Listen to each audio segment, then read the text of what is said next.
All drugs are bad, and I say this realizing that the one class of drugs that people do report to me, they're like, hey, these drugs really help me. It's these head drugs, and so I don't want to discount that. And I've actually lost at least one friend in real life because I'm in this business, and I said, hey, you probably don't need drugs if you fix your health, and she freaked out and we never talked again, which sucks because we were childhood friends. So I get it that people can have big attachments to these things, but the fact remains that if you have head problems, it's more likely a body problem. Now I'm gonna move on next to a depression question, so we'll just take it from there. Okay, so picking up from the last thing, I don't think this person is on any head drugs, and that's good because I consider it harder to recover if you're relying on a drug to alter your mood or to bring you up or to bring you down. And cutting the bad foods is a good start. Physical health does not automatically equal mental health. I know this very, very well. I was literally suicidal for most of my life until quite recently, until recent years. But since I am in the health business, I have to get it out of the way in saying that a lot of the problem for a lot of people is those crazy roller coaster fluctuations, the bipolar, the manic depression. This could even be ADHD for a lot of people. So if your mood and your hormones are constantly going up and down in response to food or hunger, right? People are getting just crazy irritated and feeling like the world's ending when they're hungry because their blood sugar is crashing to the floor. So getting that under control is key, yes. And there are certain conditions such as schizophrenia, full-on dementia, literally losing your mind, losing control of your mind, could just be a simple B vitamin deficiency. So once that's corrected, that's out of the way. But then, we still have our socialization, our habits, our purpose in life. And there's a lot to that. I've made this recording a long time ago that we tried to go into it. It's almost 2 hours long. We tried to go into all this stuff. And I want to say that I'm pretty sure that this person is not taking our supplements. I don't want to, discount what they are taking, but it's very likely that not all 90 essential nutrients are present. So you want to make sure that that's covered. But again, now there's a gaping hole in the purpose of life. Now, this person who's asking, I know she's in Germany, so it's a pretty good environment to be in. It's not the worst country to be in, even though, a lot of crazy crap has been happening there and here. And just because this world is overflowing with opportunities at this point, especially with the internet and all this stuff, doesn't mean that we either feel confident on taking advantage of that or that we even know what to do about that. Now for me, I'm pretty sure the only way that I got through the darkest years was work.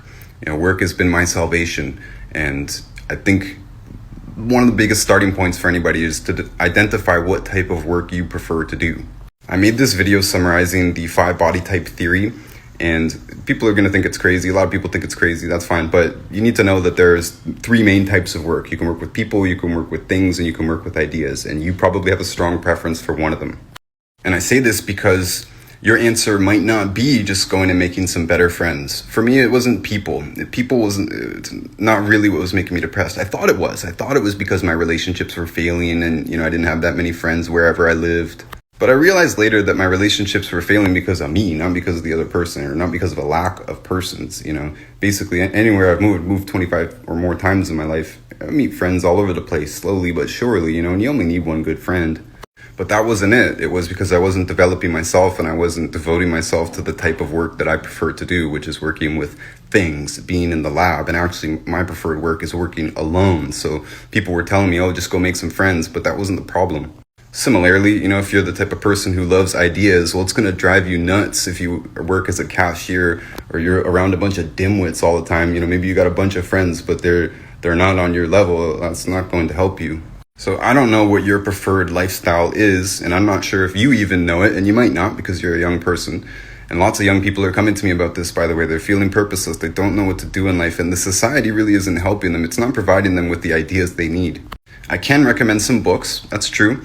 I recommend cognitive behavioral therapy, by the way, as well, which is something you do yourself, which is simply writing down the negative thoughts that you have. They're probably on a repeat loop pattern and replacing those with positive thoughts. And that sounds super corny at first, but it works, especially if you do it. You actually do it. You just accept that it's corny and cheesy, and you just keep that journal and you write down what negative thoughts that you're having. And then soon, automatically, when they come up, you're going to replace them with a positive thought. But further than that, I believe boredom is literally the devil, and that boredom is literally the cause of most depression that I see, and it is definitely the cause in myself. Even here where I am in Texas, I can't do all the work that I want to do, and it sort of depresses me. It's not the same type of depression as the crushing, blackness that is the real true depression, which again, I do understand, but it's like I can't really do all the work that I want to do, and it sucks. So I cope with that by doing what I can do, right? You might not be able to do exactly what you want to do right now, but you can do it. You probably notice I've been posting a lot of book reviews because I'm reading a ton, because I substitute that for the handwork that I prefer to do. Now, I'm not an expert here or a psychologist or a therapist, but I've seen psychologists and therapists, and honestly, they didn't really help that much. One actually did help, and he basically just pointed out that I wasn't reaching my potential, which is something I already knew. I was doing tattoos for a living, and he was basically like, okay, so you're drawing on bored people. Do you think that's going to fulfill you? And I never thought of it that way, I tried to think of it in higher terms than that, but I was like, wow, really, I'm just dealing with bored people, and I'm bored myself.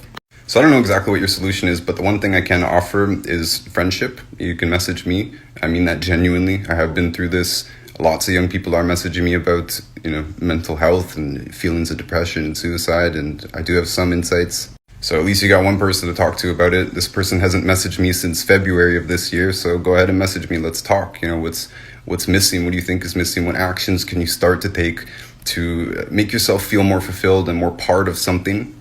And by the way, it's really been one of my goals that I really want to be able to help people find work. And I don't mean a job, I mean work that fulfills them. And if I can be a part of that at all, that's fantastic. So here's one suggestion. You're in Germany, you speak German. I need my books translated, and I need audiobooks done for that. And I'll pay 50% of the profits forever. So that's a promise. I don't know how much they're going to sell in German, but it'll keep you busy for a while. And in my darkest days, that's what kept me sane, just working. I didn't always know the purpose exactly of what I was doing, but once that's now fit into something larger, and in the health business, by the way, it's a big sense of purpose, but now that's what keeps me going. But now I don't have to worry about it. I don't have to think about it. I don't have to read a book in order to escape depression. I read a book because it's part of what I do. It's part of what fits into this purposeful thing in which I actually feel making a difference, and I actually feel part of it. And anybody can do that, but you can also do your own thing, right? I don't know what it is that you want to do again, but find that thing. Find that thing and devote to that thing, and don't be bored enough where the devil meets you, right? The devil meets you when you have idle hands. Last point on this, most of the years that I was in serious depression, I was also in serious poverty, and so I didn't have a TV. Sometimes I didn't even have internet or anything, nothing. So that's good, because that stuff, you're just sitting there watching it passively. It's not good for you. And a lot of people have told me that they feel a lot better when they just got rid of their TV or, took an internet break, and it had to force them to do things, other things, go outside, go for walks, go in nature, meet friends, actually do something. And finally, that book that I just posted the review of, The Holographic Universe, I wrote at the end there of the review that it actually made me feel quite a bit better about this world, because we can be overwhelmed with negativity, especially here on social media and all the politics and stuff, and it's good to get yourself out of that and realize there's more to life. All right, guys, that's all I can get for today. I do appreciate you. Anybody can message me anytime.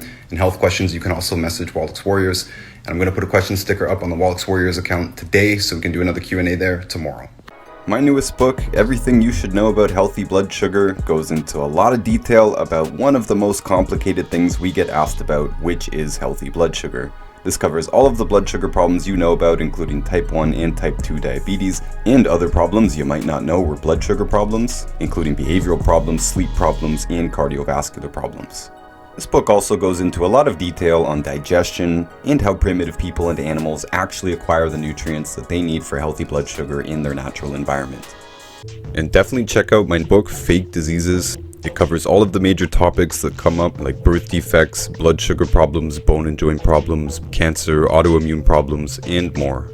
And it's on Amazon for just $9.99. Definitely get yourself a copy of Dr. Wallach's cookbook. This is basically a textbook about how to cook without the bad foods, particularly oil and gluten. This is 300 pages stuffed full of recipes without the bad foods that they're usually made from. And of course, make sure to check out our food page, Notice Foods, that's on YouTube, and at Notice Foods on Instagram. We have a lot of content up there teaching you how to cook without the bad foods that Dr. Wallach describes, and Dr. Glidden's 12 bad foods, all of that, all of the rules that you need to know. And we have experienced chefs and bakers who will answer the questions in those inboxes. And I've also published a book in response to some of Dr. Wallach's criticisms, including the major articles that have been written against him on the internet. So if you are a Dr. Wallach fan or a longevity distributor, I definitely recommend having this book in your toolkit. And all of my books, audiobooks, and links are available on my website, noticebooks.org.